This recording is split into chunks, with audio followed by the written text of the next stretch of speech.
We bring a parallel all the way up to that previous all-time high and look at what we get. We get the high here, and then we had that base of consolidation, and look at what we kissed today. And so based on this tells me that at least we should go into what we would call a consolidation period or digestion period, which generally is a small pullback on gold as it kind of gets ready for its next move. So I still think there's upside on gold into next year and beyond, probably as high as $6,000 in this bull run. But you just have to be cognizant that charts very rarely go straight up. And if they do go straight up, they pull back harder. So here in gold situation, per the charts, we are getting to a point where we're getting extended, and I'll bring up my charts to show here. Number one, one of the last times we talked was right around this all-time high here. And we did see from that point what's called bullish consolidation. And essentially, if we connect these highs and these lows, you get what's called a bullish wedge. And so this was telling us that price had run so much from December of 2024 into April 2025 that it needed to digest the move to gain strength for its next breakout. And sure enough, it broke out recently, and look at what it's done since it broke out. I mean, just straight up vertical move. If you've been a gold bug for a long time, you know that gold tends to not move so vertically. So in general, it's actually healthy to see it pull back a little bit. And so one of the things I discovered on the charts, and this is really kind of cool, I use parallels to give myself resistance levels. And so what I did here is take the low from 2024, basically when the bull breakout began. If we zoom back out, you can see that in 2021, we went sideways. We kept on hammering on this $2,000 level over and over again, hammering. And then finally in 2024, we broke out. So let's use that low and connect it through the lowest point, which is right down here, right here. All right. And that's in December of 2024. We bring a parallel all the way up to that previous all-time high and look at what we get. We get the high here, and then we had that base of consolidation, and look at what we kissed today. And so based on this tells me that at least we should go into what we would call a consolidation period or digestion period, which generally is a small pullback on gold as it kind of gets ready for its next move. So I still think there's upside on gold into next year and beyond, probably as high as $6,000 in this bull run. But you just have to be cognizant that charts very rarely go straight up.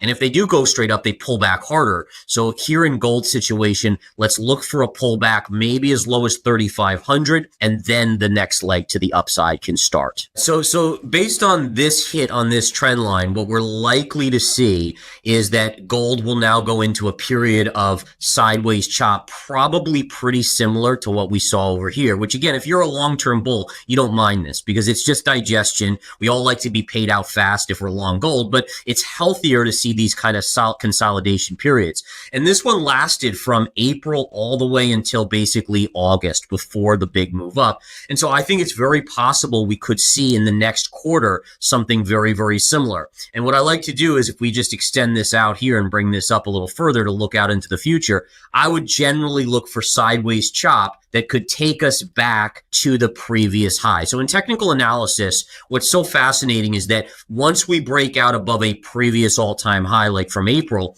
there's a tendency to want to come back to home base. And home base is the previous high where you saw a lot of consolidation. And so in reality, it would make a lot of sense for gold to just pull back to this level here, this 3,500 level, which should be really, really good support.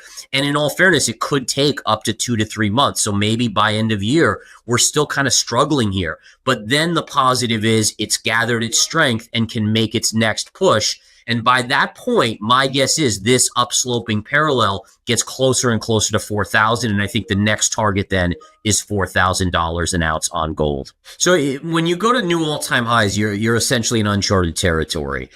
It does make it harder to find levels, but that's where you start breaking in these upsloping trends, right? So on gold, for instance, we have this longer term parallel, which allows us to bring this trend line up, and it actually gave us the recent high that we just kind of kissed today on gold. So you don't have as much at your disposal because you don't have as much history in this area, but again, you still can find something. And even when you're in uncharted territory, there's going to be a pivot point where there's a certain amount of buyers that bought and they're happy enough with their gains and they're going to sell into that. And so you will get a pullback. It's up to us as technicians to figure out at new all-time highs, where is that going to be? And again, things like the parallel, the upsloping or ascending parallel is a great tool for that. Also, fib extensions can work very, very well. Yeah, and silver has broken out, and so granted, it did go into some resistance. I'll discuss that. But until it broke out, I was a skeptic just because, again, if the economy is weakening and it's partially an industrial metal,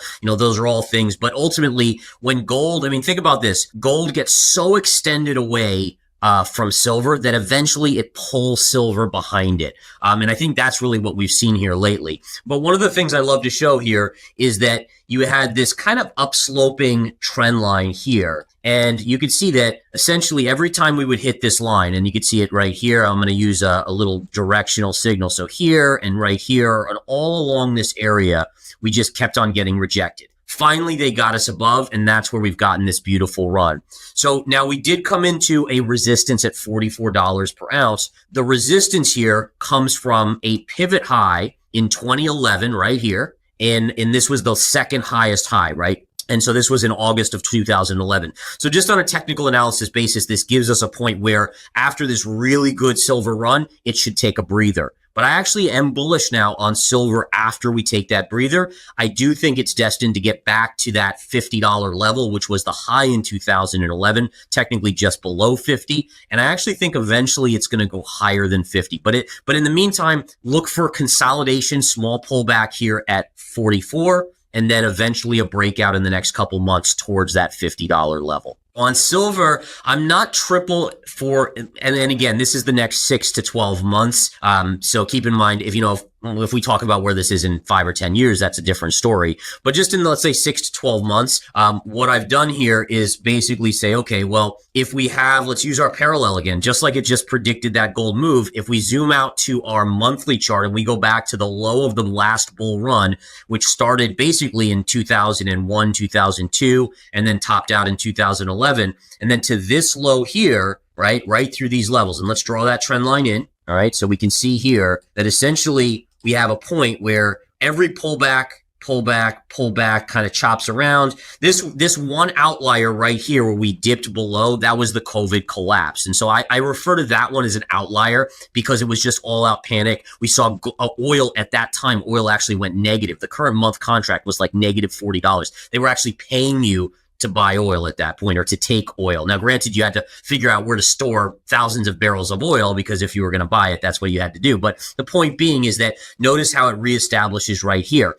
And so what then we want to do is we want to say, okay, well, in this bull run, if we drag this up to our previous high, which was the 2011 high, where does that parallel extend out to? And it goes to $60. And so for me, at least in the next 6 to 12 months, I would say there's almost 50% upside on silver here to about a $60 handle. And we continue to see a U.S.